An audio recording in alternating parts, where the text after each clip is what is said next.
जैसा कि आपको पता है कि हमारे ऐप पर आज से ही 3 और 4 कोर्स वालों की कक्षा शुरू हो गई है। तो दोनों के साथ में ये कक्षा चलेगी। आज अध्ययन करते हैं सामाजिक अध्ययन का। सामाजिक अध्ययन को जैसा कि आपको मालूम है, इसको 13 यूनिट में बांटा गया है। 13 यूनिट में से पहली यूनिट का अध्ययन करेंगे, यानी कि हमारी पहली ही लाइव कक्षा है। इस कक्षा में हम पहली यूनिट में बात करेंगे भारतीय सभ्यता, संस्कृति एवं समाज की। भारतीय सभ्यता एवं संस्कृति और समाज में फर्स्ट यूनिट में 4 अध्याय हैं आपके। कौन कौन सा?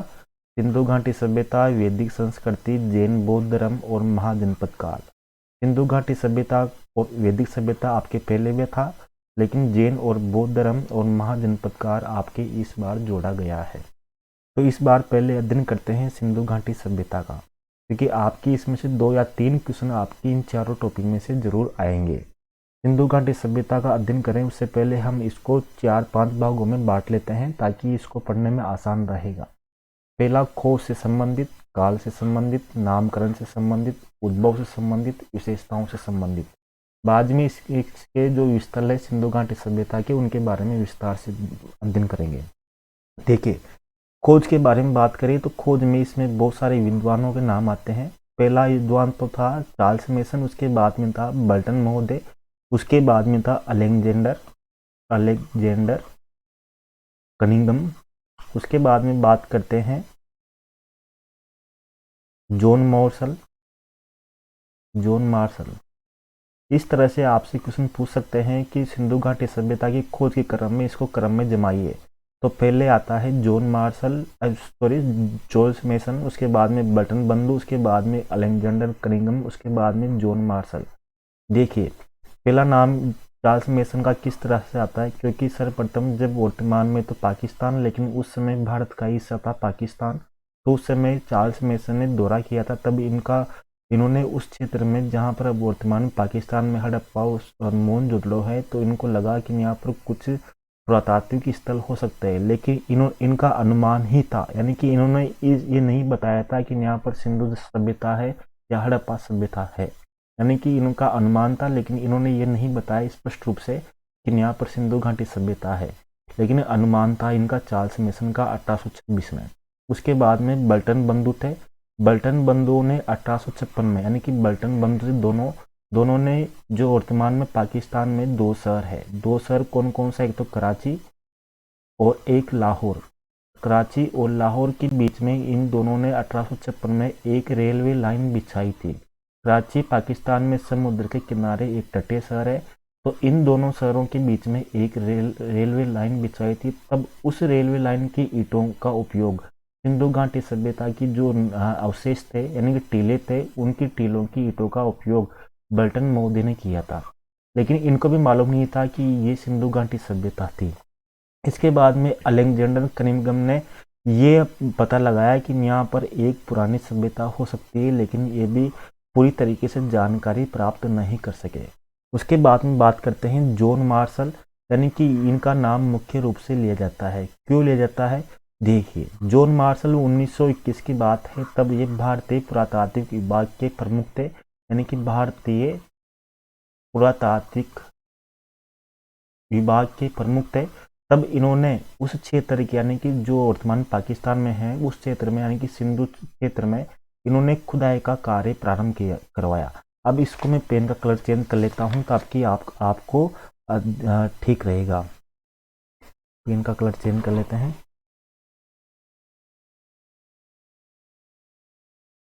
यानी कि जॉन मार्शल थे, तो जॉन मार्शल ने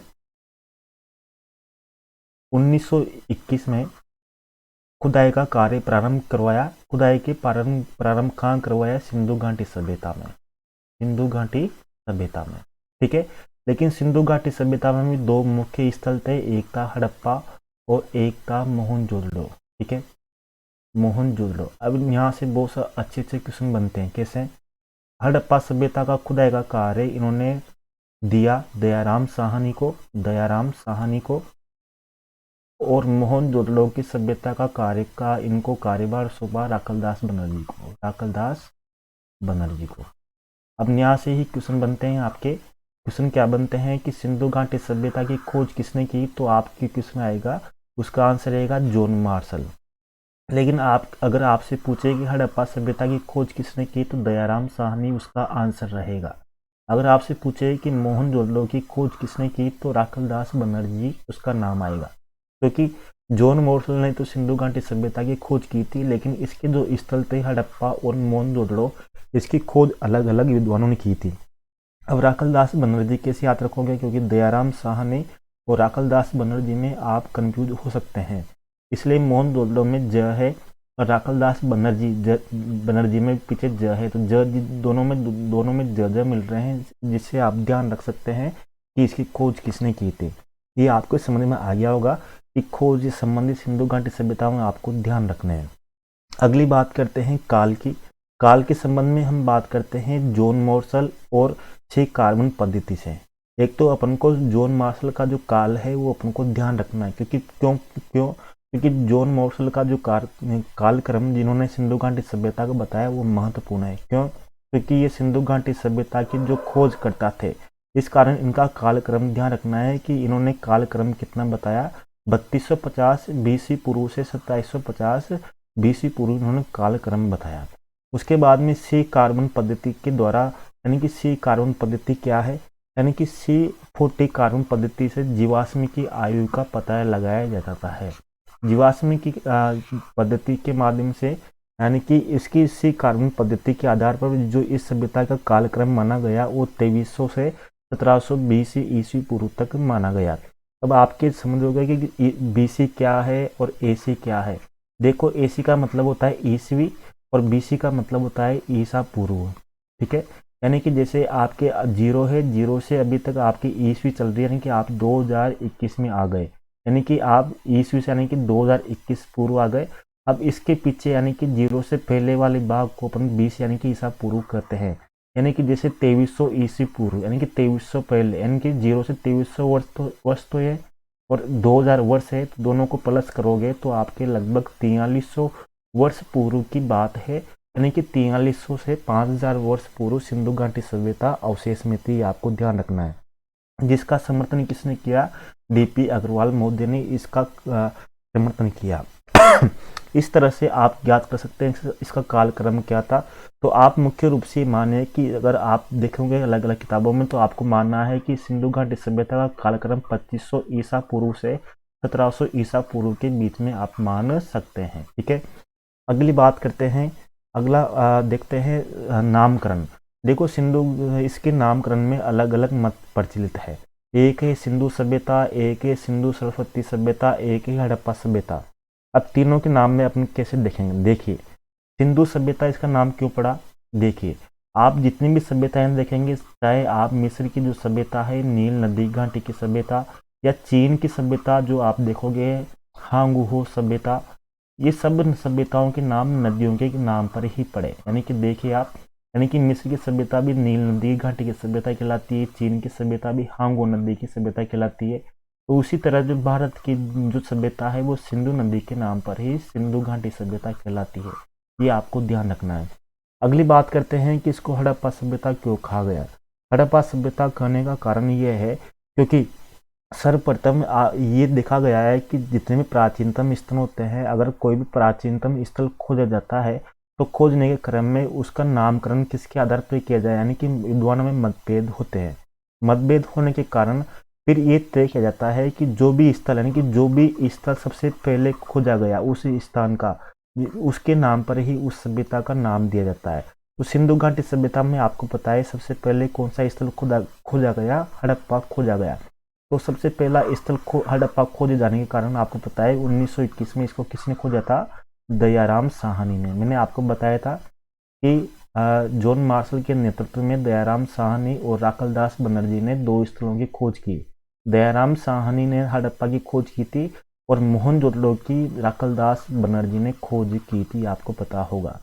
तो हड़प्पा सभ्यता की सर्वप्रथम खोज की, इस कारण पहला स्थल था हड़प्पा, इस कारण इस सभ्यता को क्या कहते हैं, अपन हड़प्पा सभ्यता भी कहते हैं। ये आपको समझ में आ गया हुआ नामकरण के संबंध में। अगली बात करते हैं उद्भव। उद्भव के बारे में अलग अलग विद्वानों का अलग अलग मत है। कुछ विदेशी विद्वान मानते हैं कि यह सभ्यता विदेशी थी, यानी कि यहाँ के लोग जो थे विदेशी थे। कुछ लोग कहते हैं कि यहाँ के स्थानीय निवासी थे। चलो देखते हैं आप कैसे देखोगे। यानी कि जो विदेशी इतिहासकार उनका मानना है कि जो सिंधु घाटी सभ्यता थी, सिंधु घाटी सभ्यता को बसाने वाले लोग कौन थे? सुमेरियन थे। कौन थे? सुमेरियन। अब सुमेरियन क्या है? यानी कि आपका जो भारत है, तो यहाँ पर नील नदी घाटी की सभ्यता थी। कौन सी? नील नदी की घाटी की सभ्यता। इसके आगे थी फिर मेसोपोटामिया की सभ्यता। मेसोपोटामिया पोटामिया की सभ्यता। इस मेसोपोटामिया के सभ्यता के अंदर ही एक सभ्यता थी, उसका नाम था सुमेरियन सभ्यता, यानी कि सुमेरियन लोग। और इस मेसोपोटामिया सभ्यता के आगे ही अपनी जो सभ्यता है भारत की सिंधु घाटी सभ्यता है। कौन सी? सिंधु घाटी सभ्यता। तो ये विदेशी लोग यानी कि विदेशी इतिहासकार मानते हैं कि ये सुमेरियन लोग ही आगे, यानी कि आगे यहाँ से, यानी कि मेसोपोटामिया के अंदर से आकर सुमेरियन लोग कहाँ पर आए? सिंधु घाटी सभ्यता में आकर बस गए। तो विदेशी इतिहासकार मानते हैं कि सिंधु घाटी सभ्यता को बसाने वाले लोग कौन थे? सुमेरियन लोग थे। इनका समर्थन कौन कौन करते हैं? इसका समर्थन करते हैं मार्शल करते हैं। मार्शल कौन थे? वे जॉन मार्शल, जिन्होंने सिंधु घाटी सभ्यता की खोज की थी 1921 में। हविलकर, चाइल्ड, कोसाम्बी इसका ये मत कहते हैं कि विदेशी सुमेरियन जाति के द्वारा बसाई गई सिंधु घाटी सभ्यता थी। इसके बाद में दूसरा मत आता है स्थानीय मत। यानी कि स्थानीय मत का मतलब ये है कि इस सभ्यता को बसाने वाले लोग कौन थे? द्रविड़, यानी कि भारतीय लोग ही थे। कैसे थे? क्योंकि जो विदेशी सभ्यता थी, विदेशी सभ्यता में ये था कि जैसे विदेशी बहुत सी ऐसी परंपराएं थी जो स्वदेशी थी। जैसे ये विदेशी लोग थे, तो विदेशी लोग बोलते हैं कि सिंधु घाटी सभ्यता में जो जितने भी बहुत से अवशेष ऐसे मिले हैं जो वो विदेशी लोगों से जान पहचान वाले मिलते हैं, जैसे बेबीलोन, मेसोपोटामिया, जैसे मेसोपोटामिया के लोग इस सभ्यता को मेहलवा के नाम से पुकारते थे। यानी कि अगर आपसे किसी ने भी पूछा जाता है कि सिंधु घाटी सभ्यता को मेलवा क्यों कहा जाता है, कि मेलवा इसलिए कहा जाता है कि क्योंकि मेसोपोटामिया के लोग इसको मेलवा कहते थे। तो इसके आधार पर इसको विदेशी सभ्यता के लोगों से मानते हैं। लेकिन मुख्य रूप से अगर इसको माना जाए तो इसको एक हिंदू, यानी कि भारतीय स्वदेशी ही संस्कृति माना जाना चाहिए। अगला है जो आर्य संस्कृति, यानी कि इसको बसाने वाले लोग आर्य थे। कौन मानते हैं? रामचंद्र, यानी कि TN रामचंद्र। लेकिन मुख्य रूप से आर्य लोग इस सभ्यता को बसाने वाले लोग नहीं थे, क्योंकि आर्य लोगों के द्वारा तो वैदिक सभ्यता को बसाया गया था, जिसका उल्लेख बाद में आता है। ठीक है, ये उद्भव, नामकरण, काल को संबंधित अपनी बहुत सी विशेषताएं हो गई है। अगली बात देखते हैं विशेषताओं के बारे में क्या क्या पढ़ेंगे। पहले देखते हैं इसका विशेषताओं के बारे में, यानी कि पहले नगरीय सभ्यता। नगरीय सभ्यता का मतलब यह है कि भारत की पहली ऐसी नगरीय सभ्यता थी, यानी कि भारत की पहली नगरीय सभ्यता, यानी कि भारत का पहला नगर माना जाता है। तो अपन मान सकते हैं सिंधु घाटी सभ्यता क्या है? भारत की प्रथम नगर थे। इस सभ्यता में सड़कें छोड़ी थी, नालियां थी, यानी कि सुनियोजित रूप से ये बसी हुई थी। इस कारण इसको नगरीय सभ्यता भी कहा जाता है। अगली बात करते हैं कांस्य युगीन सभ्यता। कांस्य युगीन सभ्यता का मतलब ये है कि इसमें इस समय यहाँ के लोगों ने कांसा, यानी कि कांसे की धातु का उपयोग प्रारंभ कर दिया था। देखिए, अगर आप देखोगे तो सबसे पहले खोजी गई धातु थी तांबा। सबसे पहले खोजी गई धातु कौन सी थी? तांबा। ठीक है, बाद में इस सभ्यता के लोगों ने क्या किया कि तांबा में क्या मिला दिया? टीन मिलाकर, यानी कि तांबा में टीन मिलाकर इस सभ्यता के लोगों ने किसका आविष्कार किया? कांसा, यानी कि कांसा का आविष्कार किया। यानी कि ये कांस्य युगीन सभ्यता थी। ये आपको समझ में आ गया होगा। जैसे मान लीजिए ये लोग कांसे का प्रयोग करते थे, इस कारण कांस्य युगीन सभ्यता। अगर जिस समय लोहे का ज़्यादा उपयोग होता था तो लोहे युगीन सभ्यता। अगर पत्थर का ज़्यादा उपयोग होता था तो पाषाण युगीन सभ्यता कहलाती थी। ये आपको ध्यान रखना है। अगली बात करें इसकी विशेषताओं की, तो अगली विशेषताओं में देखेंगे कि ये आदि ऐतिहासिक सभ्यता थी। अब आदि ऐतिहासिक सभ्यता को कैसे याद करोगे? देखिए, 3 तरह की यह चीज़ें होती है जो आपको ध्यान रखनी। एक तो होता है प्राग ऐतिहासिक, ठीक है। एक होता है आदि ऐतिहासिक, एक होता है ऐतिहासिक, यानी कि इतिहास भी बोल सकते हैं, इतिहास भी बोल सकते हैं, ऐतिहासिक। तो प्राग ऐतिहासिक का मतलब ये है कि जिसकी न तो लिखित सामग्री पाई गई है, न तो लिखित सामग्री पाई गई है, न उसको पढ़ा जा सकता है। यानी कि जब लिखित सामग्री पाई ही नहीं गई है तो पढ़ा भी कैसे जाएगा। ठीक है, इसका मतलब ये होता है। आदि ऐतिहासिक का मतलब ये होता है जिसकी लिखित सामग्री तो मिली है। ठीक है, यानी कि लिखित सामग्री तो मिली है लेकिन उसको पढ़ा नहीं जा सकता। ये आपको ध्यान रखना है। यानी कि सिंधु घाटी सभ्यता से ऐसी सामग्री मिली है, लिखावट मिली है, उसको पढ़ने की बहुत कोशिश की गई लेकिन आज दिन तक सिंधु घाटी सभ्यता की लिखित सामग्री को पढ़ा नहीं जा सका। इसलिए इसको आदि ऐतिहासिक काल में रखा जाता है। ऐतिहासिक यानी कि ऐतिहासिक काल में उस काल को रखा जाता है जहाँ पर लिखित सामग्री मिली है लेकिन उसको पढ़ा गया है, यानी कि जिसको पढ़ा जा चुका है, यानी कि जिसको समझ सकते हैं उसको ऐतिहासिक काल कहते हैं। जैसे वैदिक काल, मौर्य काल, गुप्त काल, ये सभी ऐतिहासिक काल में सम्मिलित होते हैं। इस तरह से आप समझ सकते हैं कि कौन से काल में आती है। आदि ऐतिहासिक काल में सिंधु घाटी सभ्यता आती है। अगली बात करें शांति पीरियड सभ्यता आती। शांति पीरियड कैसे कि उस समय की बात करें तो सिंधु घाटी सभ्यता के समय उस समय बहुत सी सभ्यताएं थी। बहुत सी सभ्यताओं की बात करें जैसे नील नदी घाटी की सभ्यता थी, मेसोपोटामिया की सभ्यता थी, हांगो की सभ्यता थी। तो उस समय की सभ्यताओं में किसी न किसी परंपराओं के आधार पर, धार्मिक युद्धों के आधार पर या राजपाट के आधार पर युद्ध चलते रहते थे। लेकिन सिंधु घाटी सभ्यता में जितने भी उत्खनन किया गया, यानी कि जितने भी तरह से यहाँ पर खुदाई की गई, यहाँ पर किसी प्रकार के अस्त्र शस्त्रों का अभाव पाया गया, यानी कि यहाँ पर खुदाई में अस्त्र शस्त्र नहीं पाए गए, जिसके आधार पर अनुमान लगाया जाता है कि ये शांति प्रिय सभ्यता थी। तो आपको इस तरह से आपको इनको चीज़ों को ध्यान रखना है। व्यापार प्रधान थी, यानी कि यहाँ के शहर जो क्या थे, व्यापार प्रधान थे, यानी कि आपके भी पूछा जाएगा कि यहाँ की विशेषता क्या थी, यानी कि सिंधु घाटी सभ्यता क्या थी, यानी कि एक व्यापार प्रधान सभ्यता थी। अब इसमें से एक अलग अलग आती है, यानी कि एक ये विस्तृत सभ्यता थी। विस्तृत सभ्यता का मतलब होता है, मैं आपको समझाता हूँ किस तरह से, समझिए।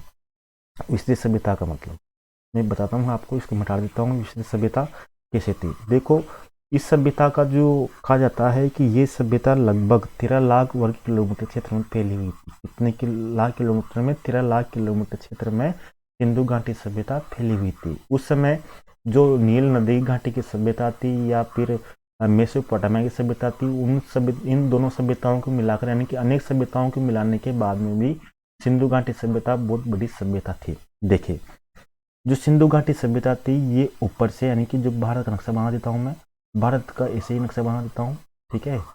इस भारत के नक्शे पर अगर हम देखेंगे तो उस समय यहाँ पर मांडा था, यानी कि सबसे उत्तरी क्षेत्र था यहाँ पर मांडा, और इसके नीचे यहाँ पर था दाइमाबाद, यहाँ पर था आलमगीरपुर, और यहाँ पर था तुर्क के गेडोर। ठीक है, ये 4 स्थान थे, यानी कि सिंधु घाटी सभ्यता के 4 स्थान थे। जिस तरह से हम कहते हैं कि भारत में सबसे उत्तरी राज्य जम्मू कश्मीर है, सबसे दक्षिणी राज्य तमिलनाडु है, सबसे पश्चिमी राज्य गुजरात है, सबसे पूर्वी राज्य अरुणाचल प्रदेश है। उसी तरह जो सिंधु घाटी सभ्यता के जो 4 स्थल हैं, ये 4 स्थल यानी कि कौन कौन से? एक तो मांडा सबसे उत्तरी स्थान था, आलमगीरपुर सबसे पूर्वी स्थान था, दाइमाबाद सबसे दक्षिणी स्थान था, और सुध का गेडोर सबसे पश्चिमी स्थान था। मांडा जम्मू कश्मीर में था, ठीक है। जो आलमगीरपुर यूपी में था, उत्तर प्रदेश में। दाइमाबाद था आपके महाराष्ट्र में, वर्तमान में पूछ सकते हैं। और सुध के गेडोर वर्तमान में पाकिस्तान में, पाकिस्तान के बलूचिस्तान प्रांत में है। ठीक है, ये आपको ध्यान रखना है। इस तरह से 4 इसके उत्तरी, पूर्वी, पश्चिम, दक्षिणी क्षेत्र थे। ये कुल मिलाकर ये 13 लाख किलोमीटर क्षेत्र में सिंधु घाटी सभ्यता फैली हुई थी, आपको ध्यान रखना है। अगर आपसे भी पूछ सकते हैं कि जो सबसे ऊपरी जो क्षेत्र था मांडा किस नदी के किनारे था, तो ध्यान रखना है चिनाब नदी के किनारे था, यानी कि चिनाब नदी के किनारे सबसे ऊपर स्थान था। इसी तरह जो आलमगीरपुर उत्तर प्रदेश में था, कौन सी नदी के किनारे था? तो हिंडन नदी के किनारे था, ये भी आप पूछ सकते हैं। दाइमाबाद था, दाइमाबाद की बात करें तो जो गोदावरी नदी है, दक्षिण भारत की गंगा गोदावरी नदी, उसकी सहायक नदी के किनारे ये स्थल स्थित था। इस तरह से आपको ध्यान रखना है। अगर इसकी लंबाई और चौड़ाई की बात करें तो इसकी लंबाई कितनी है, चौड़ाई कितनी है? तो अगर हम इसकी बात करें लंबाई चौड़ाई की, तो चौड़ाई में इसकी 1600 किलोमीटर क्षेत्र में फैली हुई थी, और इसकी जो है लंबाई की बात करें तो ये 1400 किलोमीटर क्षेत्र में फैली हुई थी। स्थलों की बात करें तो इसकी सिंधु घाटी सभ्यता की अभी तक यानी कि जब से लेकर अब तक इसके लगभग 1500 से ज़्यादा स्थल खोजे जा चुके हैं। कितने? 1500 से ज़्यादा इसके स्थल खोजे जा चुके हैं, जिसमें से 2 स्थल तो अफगानिस्तान में है। कितने स्थल? 2 स्थल तो अफगानिस्तान में है। 900 से लगभग स्थल भारत में है। कितने हैं? भारत में। ये आपको ध्यान रखना है। इस तरह से आपको इन चीज़ों को ध्यान रखना है।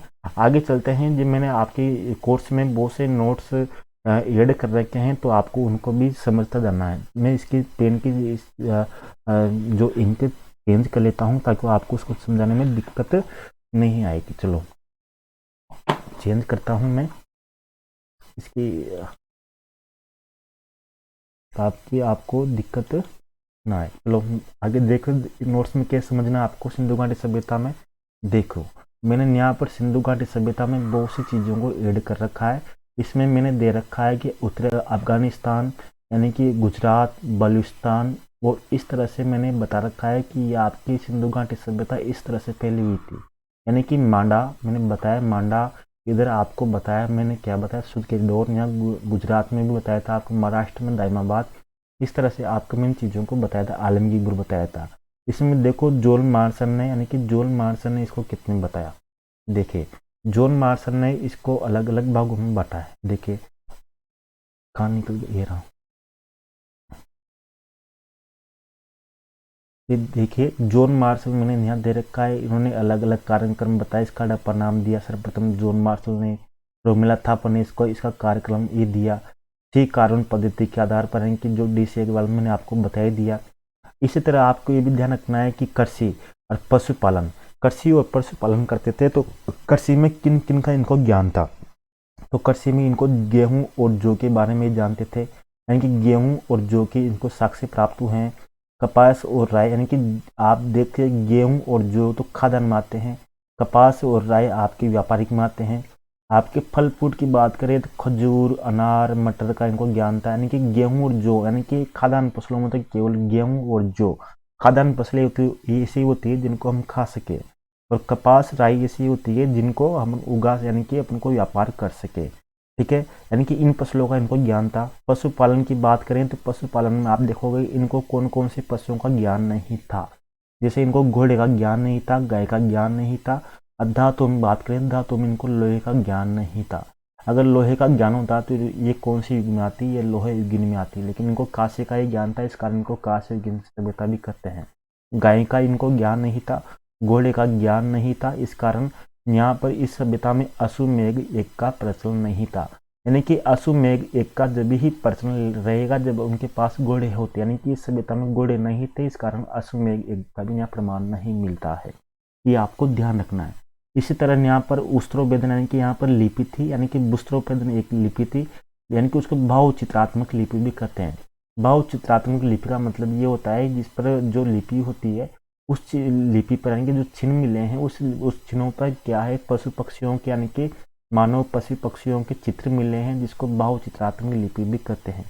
ये मैंने सब इसमें नोट्स में लिख रखा है, आप समझ जाओगे तो बहुत अच्छा रहेगा। इसमें से नालियाँ, यानी कि आपको पता है कि नगरीय सभ्यता थी, इस कारण यहाँ पर चौड़ी सड़कें पाई जाती थी और नालियाँ तराशे गए पत्थरों पर खोदी गई थी।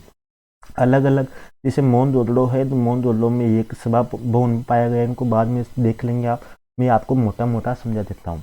जो मोहनजोदड़ो है, मोहनजोदड़ो पाकिस्तान के जिस तरह से भारत में 28 राज्य हैं, उसी तरह पाकिस्तान में भी राज्य हैं। तो उन राज्यों के आधार पर ही मोहनजोदड़ो को कहा जाता है।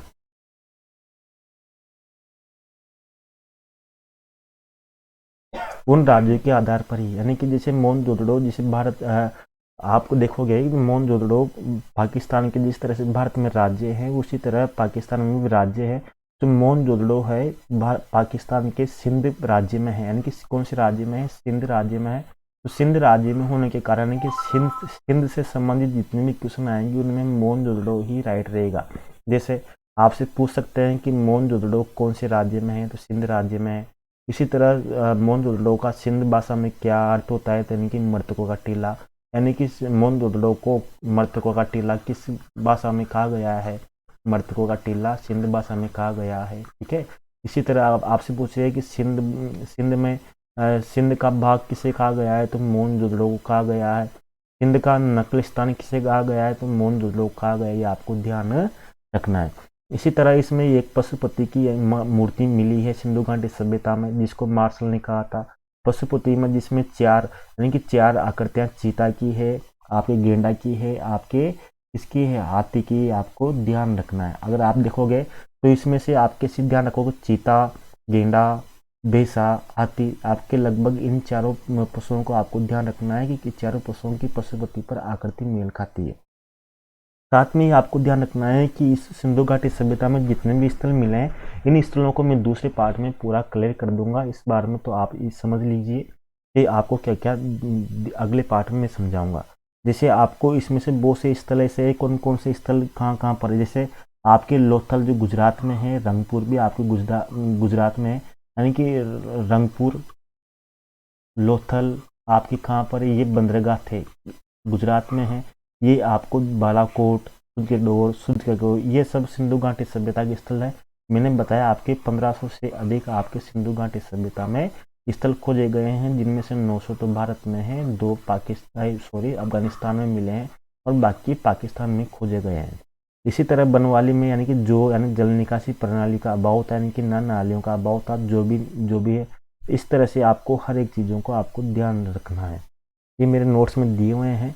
इसी तरह आप आगे चलोगे तो लोथल को, यानी कि लोथल जो गुजरात में है, लोथल और रंगपुर, तो इसको लघु हड़प्पा मोहनजोदड़ो भी कहते हैं। ठीक है, क्यों? क्योंकि हड़प्पा और मोहनजोदड़ो के बाद में सर्वाधिक चीज़ें मिली वो लोथल में ही मिली, ये आपको ध्यान रखना है।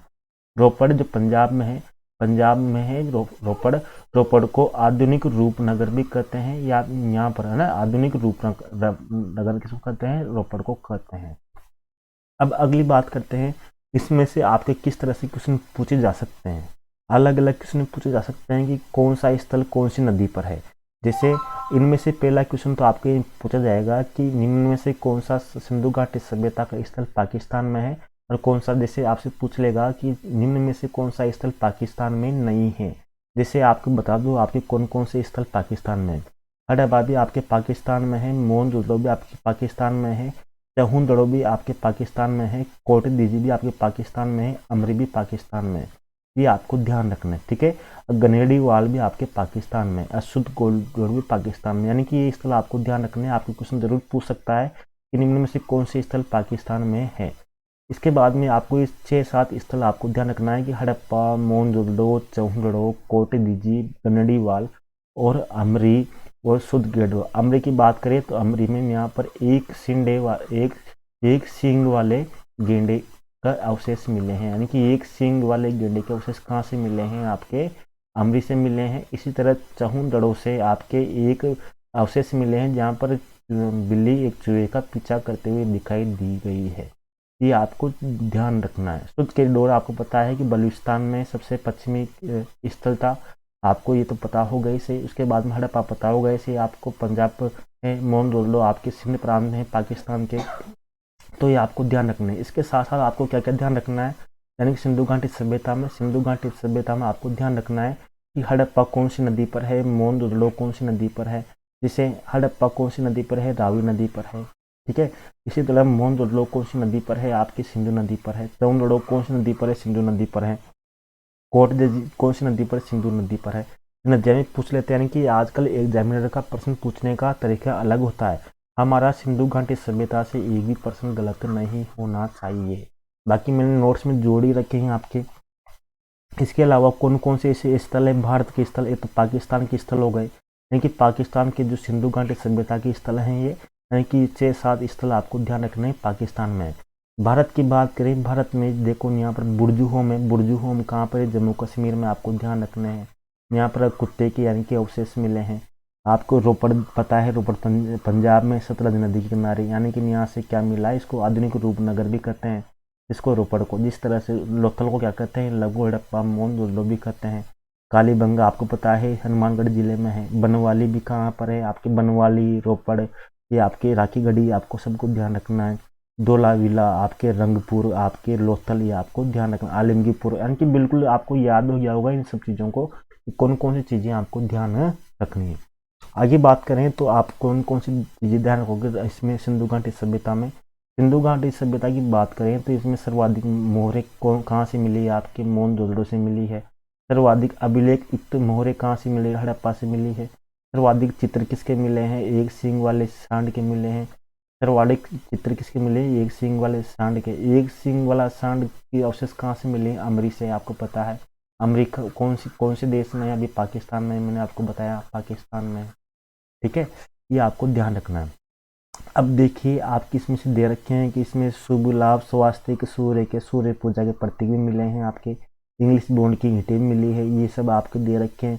बेलनाकार मोहरें मिली है कहाँ से? कालीबंगा से मिली है। यानी कि बेलनाकार मोहरें कहाँ प्रचलित थी? मेसोपोटामिया में थी। यानी कि मेसोपोटामिया सभ्यता में बेलनाकार मोहरें प्रचलित थी।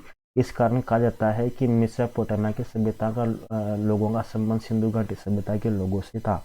इस तरह से आपको ध्यान रखना है। अब कब्रगाह की बात करें तो कब्रगाह पर जैसे आपकी इसमें सभ्यता में 3 तरह की चीज़ें मिलती है। एक तो मिलते हैं जलाने के अवशेष मिले हैं। एक आपके दफनाने के अवशेष मिले हैं, दफनाने के। एक आपके युग्म समाधियाँ मिली है, युग्म समाधियाँ। ठीक है, क्या मिली है? युग्म समाधियाँ। जलाने के अवशेष आपके कहाँ से मिले हैं? मोहनजोदड़ो से। कहाँ से मिले हैं? मोहनजोदड़ो से, आपको ध्यान रखना है। दफनाने के अवशेष आपके हड़प्पा से मिले हैं, हड़प्पा से। युग्म समाधियाँ आपके लोथल से मिली है। कहाँ से? लोथल से और कालीबंगा से। ये आपको ध्यान रखना है। जैसे जलाने में ज आ रहा है, जैसे जोदड़ो में ज आ रहा है। जलाने के अवशेष कहाँ से मिले? मोहनजोदड़ो से। जैसे आपको एक चीज़ और ध्यान रखनी है, बनर्जी में पीछे क्या आ रहा है? ज आ रहा है ना, ज। जोदड़ो में पीछे ज आ रहा है तो 3 चीज़ें याद हो जाती है। जलाने के अवशेष मोहनजोदड़ो से, ज से जनर्जी, यानी कि मोहनजोदड़ो की खोज भी राखलदास बनर्जी ने की थी। दफनाने के अवशेष आपके हड़प्पा सभ्यता से मिले हैं। युग्म समाधियाँ आपके लोथल से मिली है, कालीबंगा से युग्म समाधियाँ आपके मिली है। ये आपको ध्यान रखना है। आगे बात करें तो इस संगीत में ये नृत्य के शौकीन थे। ये खेलों में शतरंज और चौसर खेलते थे। यानी कि बहुत बड़ा, अगर आप पढ़ोगे सिंधु घाटी सभ्यता तो बहुत बड़ा टॉपिक हो जाता है। लेकिन इसी एक क्लास में हम सिंधु घाटी सभ्यता को पूरे करने की कोशिश कर रहे हैं। लेकिन बचेगा उनको क्वेश्चन आपको देंगे। मैंने आपको बताया कि मेसोपोटामिया के लोग सिंधु घाटी सभ्यता को क्या करते थे? मेलुआ खाते थे। ठीक है, क्या कहते थे? मेलुआ खाते थे। दोनों में क्या क्या समानता थी? यानी कि दोनों में समानता ये थी, एक तो आपको पता है कि यहाँ पर बेलनाकार मोहरें, यानी कि बेलनाकार मोहरें कहाँ पर मिली है? राजस्थान की जो कालीबंगा सभ्यता है, कालीबंगा सभ्यता में बेलनाकार मोहरें मिली है। जो बेलनाकार मोहरें मेसोपोटामिया की सभ्यता में प्रचलित थी। उसके साथ साथ मेसोपोटामिया की सभ्यता और सिंधु घाटी सभ्यता में दोनों में ही मातृ शक्ति की उपासना प्रचलित थी। यानी कि दोनों में किसकी उपासना प्रचलित थी? मातृ शक्ति की उपासना प्रचलित थी, जिससे ज्ञात होता है कि दोनों में समानता थी। ठीक है, समाज में जो व्यवसाय था किस आधार पर था? आपको पता है कि व्यापार प्रधान सभ्यता थी। यानी कि नगरों में व्यापार होता था, इस कारण व्यापार प्रधान थी। जैसे व्यापारी था, विद्वान थे, श्रमिक थे, सैनिक थे, इस तरह से हैं। मोहनजोदड़ो से ही माता देवी की मूर्ति मिली है। आपको कांस्य नर्तकी की मूर्ति मिली है। पुजारी का सिर मिला हुआ है। माता देवी की मूर्ति मिलने के कारण ये कहा जाता है कि जो सिंधु घाटी सभ्यता थी वो मातृसत्तात्मक समाज था। देखो, 2 तरह का समाज होता है, पितृसत्तात्मक और मातृसत्तात्मक। ठीक है, कांस्य नर्तकी मूर्ति मिलने से ये पता लगता है कि ये सभ्यता कांस्य युगीन सभ्यता थी। माता देवी की मिलने से मातृसत्तात्मक, कांस्य युगीन नर्तकी मिलने से कांस्य युगीन सभ्यता। ये आपको ध्यान रखना है। कहाँ से मिली है? मोहनजोदड़ो से। ये किसको पूछते थे? ये लिंग को पूछते थे। आपको पता है पशुपति की मूर्ति मिली है जिस पर 4 पशुओं के अंकन है। चीता, गेंडा, बेसा, हाथी के चिंकल है। तुलसी, पीपल के मिले हैं। कुबड़ वाला सांड, यहाँ से अवशेष मिले हैं। ये आपको ध्यान रखना है। अगली बात करें चौहन की। चौहन कहाँ पर है? पाकिस्तान में। इसकी खोज किसने की थी? मजूमदार ने की थी। आपको ध्यान में रखना है इस तरह से, यानी कि दुर्ग नहीं था इसमें से, आपको ये ध्यान रखना है। तो आज के लिए आपको समझ में आ गया होगा कि किस तरह से आपको ये ध्यान रखना है। यानी कि सिंधु घाटी सभ्यता में कुछ चीज़ें और बची है, उनको भी हम अध्ययन कर लेंगे। उम्मीद है कि आपको ये अच्छा लगा होगा। अब दूसरा जो वीडियो आएगा हमारा लाइव वीडियो, उस लाइव वीडियो में और अच्छे से हम क्लोज करेंगे।